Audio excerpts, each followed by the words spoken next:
Maalmihii la soo dhaafay waxaa baraha xiriirka bulshada hurguf dagaal ku dhex maray shakhsiyaad caan ka ah saaxada social media ee Soomaalida. Waxaa laba isu qabsanayay shakhsiyaad ay Soomaalidu u qabeen inay yihiin kuwa ugu fiican ee noloshooda horumarka ka gaaray. Hase ahaatee, isku dhacyada maalmihii la soo dhaafay ka dhacay baraha bulshada ayaa noqday kuwo bulshada u ifinaya inay ogaadaan shakhsiga xun iyo shakhsiga wanaagsan. Warbixinteena caawa waxay dul taagan tahay maxaa keenay inay isku dhacaan dadka caanka ka ah social media. Maxaa fududeeya in gabdhaha Soomaaliyeed lagu bahdilo wadooyinka dhexdooda iyagoo waliba falkaasi ku ganacsan. Labadan qodob ayaan caawa warbixinteena ku eegi doonaa. Haddii ku soo gaaray muuqaalkan, fadlan like noo saar una share gar asxaabtaada. Waad ku mahadsan tahay daawashadaada. Muddo laga joogo hal usbuuc waxaa dagaalkoodii dhammaaday fanaanka raabarka ah ee dhalinyaradu aadka u jecel yihiin ee Sharma Boy iyo ninka lagu magacaabo Daahir Calisow oo ka mid ah shakhsiyaadka ugu caansan baraha bulshada. Sababta keentay in ay labadan shakhsi ay isku dhacaan ayaa bulshadu ku tilmaameen inay tahay heesta dhowaan uu soo saaray Sharma Boy oo lagu magacaabo Fanka Aniga Ka Ah Farmaajo. Heestan waxaa ku dhex jiray erayo lagu ammaanayay ciidamada khaaska u tababaran ee Haramcad oo uu Farmaajo dhistay. Haramcad ragla isku haleeyo xamar yaa ka loo xoreeyo xarakeeyo cadowga xabsiga ku xareeyo mala iigeeyo.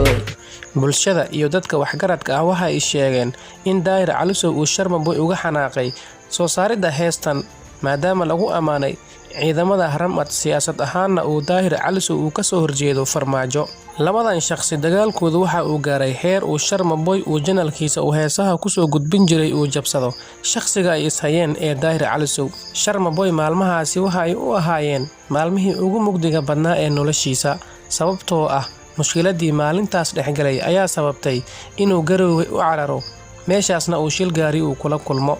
Shilkaasi gaari waxaa sababay dhimasho iyo dhaawac, waxaana uu Sharma Boy dhacdadaasi ku noqotay mid la yaab leh, waxaana uu ku mutaystay xabsi. Hadda waxa ishaya oo isku dhagan isla Daahir Calisow iyo gabar lagu magacaabo Nimco Joker.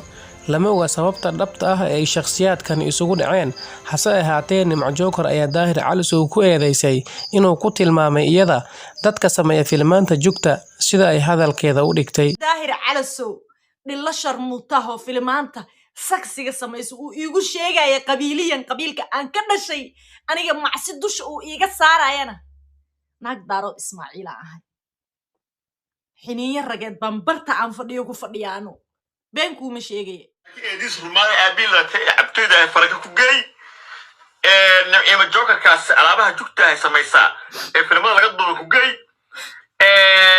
uniga barbaray habraha dhaca ku geey.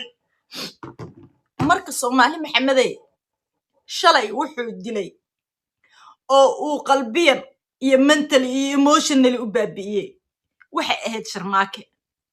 maanta wuxuu caynaa in waa aniga Faranko.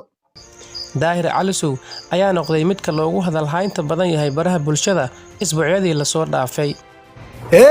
TikTok anaa ka ee Farmaajo iga daaciyaa like anaa ka ee Farmaajo iga daaciyaa commentiga anaa ka ee Farmaajo iga daaciyaa fanka anaa ka ee Farmaajo Calisow yuu hawada ka bixina.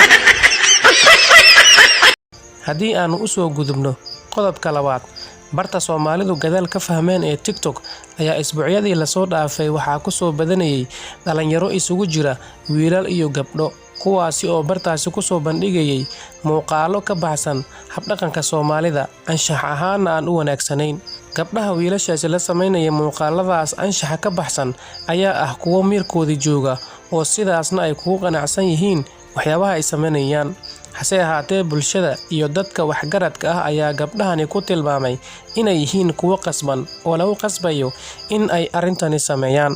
Wiilasha falkan sameynaya ayaa waxa ay gabdhahani ka hayaan sawirro ama muuqaallo aan wanaagsanayn oo ay ku rakaataynayaan gabdhahana iyagoo arrintaasi uga baqaya in bulshada lala wadaago ayay waxani u sameynayaan maadaama damiir laawayaasha ay ku soo qasbeen.